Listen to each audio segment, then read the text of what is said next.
Okay, these are the two 8mm bolts that you would take off to remove your front brake lever so that you can flip it over. Then on the bottom side there's going to be one Phillips screw holding the switch in.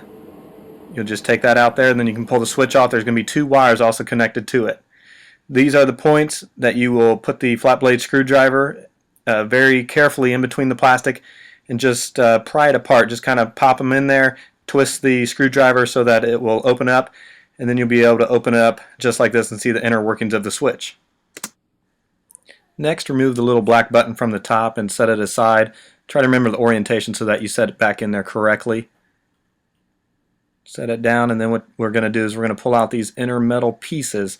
These are pretty delicate. You can use a flat blade screwdriver to kind of pop them out if you have any trouble, but this is very delicate. The switch mine actually fell apart as I was working on it, and I had to put it back together, and that was not a lot of fun. But both of those are going to pop out, and then they're going to have two connection points that what we're going to do is we're going to sand them down. They had some tarnish on them so that there wasn't a very good electrical connection there. And so what we're going to end up doing is we're going to sand those points down, get the tarnish off, and actually I'm going to put a dab of solder on both sides and then sand it down. This is a fine sanding bit. I didn't want to get too aggressive with it. I just needed something that's going to take that tarnish off. We're going to work on both pieces here.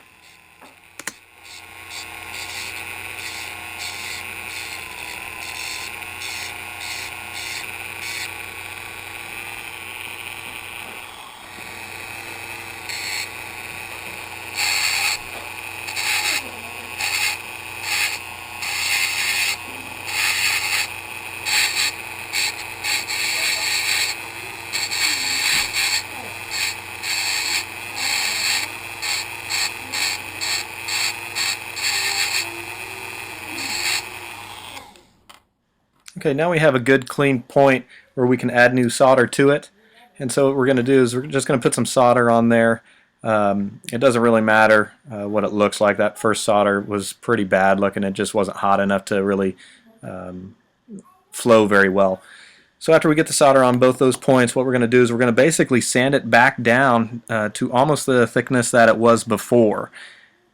And so we're going to just get the solder on both of these, and then I'll sand it down again here. What do you say? Okay. I thought that was going somewhere else.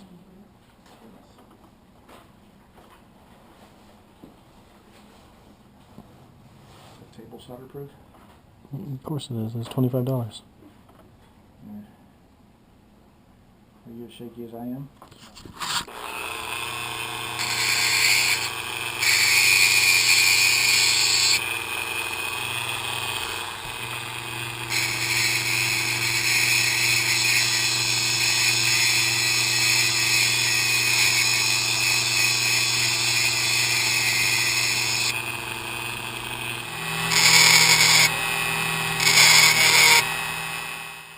Alright, when you're happy with how far you've sanded them down, it's time to go ahead and assemble it all back together. And this way you can test it before you put the cover back on it to make sure everything's going to work just fine. So just be very careful. Just push everything back in there the way it was. That button that you took out right there, make sure you put it in there the correct orientation that you took it out. And then what you'll do is you'll just hit the black button and make sure everything connects the way it's supposed to, and also disconnects the way it's supposed to, so that it will work. If they stay connected, if you put too much solder on there, it's not going to work. This is what it should look like. You can see that they get far enough away from each other that they do not connect.